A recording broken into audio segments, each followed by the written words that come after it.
Hello everybody, this is Toys R Us, and for this news update video I'm going to be discussing everything to do with Transformers Studio Series 86 Devastator. Now, funnily enough, although the figure wasn't actually revealed there, lots of information has come direct from the designers and the other people involved with Hasbro's mouths at SDCC. So for some reason it's not really mainstream yet, so I'm going to go through the points and the things that we've learned so far, and some of it's quite contradictory to what we've already been led to believe. So as I say, first and foremost, most of this information is from tformers.com. You can see their official images, and I know a few of the people who from there have managed to speak to Evan as well. So this is going to, as I say, contradict a few things, but also I'm going to put a lot of your minds at rest because it just sounds amazing. So what they've said, and again confirmed by Nate, the guy who did the interviews with Evan at SDCC, that him and Nate basically confirms that each Constructicon are going to come out in waves, but they're all going to be released in 2025. So to quote unquote them, there's not going to be that same problem they had with Menasor, where you couldn't find breakdown anywhere at all, and he was going for crazy aftermarket prices. They said they don't want that to happen. They're going to release them all in waves throughout the entire year of 2025. So by the time you get to Christmas, you'll be able to build up Devastator, which is fantastic news as well. Now, the other thing that looks to be completely contradicting everything that we've learned so far is that each figure is going to be a Voyager class figure.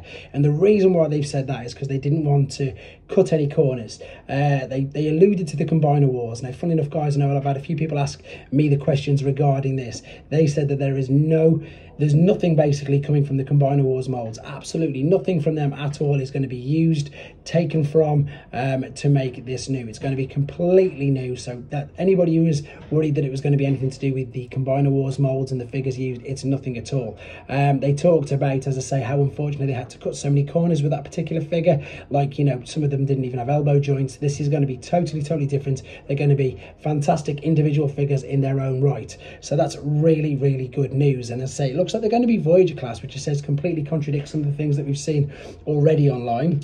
It's also obviously confirmed that the combined mode is shorter than the Combiner Wars one. They're not going for Titan style. They want to go for screen accuracy. They want to go for it all to fit. So they think it's going to be quite close to Menasor in all honesty. And again, this is all quotes from them. This isn't me making things up. I've showed you T-Formers if you want to check this out all for yourself.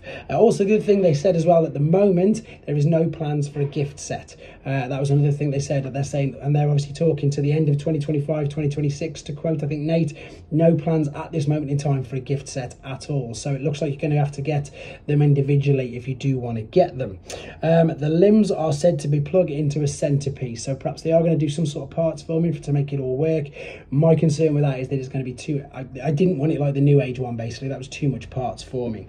They are locking combiner connectors for the links. Yes, I am reading this, I say, because it is off the internet, and their solid connectors make a more posable combined mode, which is great. And then one of the other sort of jokey questions that was answered, it says that Devastator may be able to lift a Dinobot over his head, which of course is fantastic because loads of people want to be able to recreate all them scenes. So as I say, this information, guys, it's on tformers.com right now. There is an actual interview with Nate and with Evan on there. The other thing that they alluded to as well is that there's going to be a new game added to the Studio Series Gamerverse next year. They didn't say it exactly, they can't for obvious reasons. They did say watch this space, or I think something along them lines, but then Evan dropped in that there's a really important anniversary for the game Devastation next year as well, and then they just mentioned that there's going to be a new game added. So it looks like we're going to get figures from the Devastation game as well. So exciting times, guys. As I say, as soon as we find out any more information, I will let you know straight away.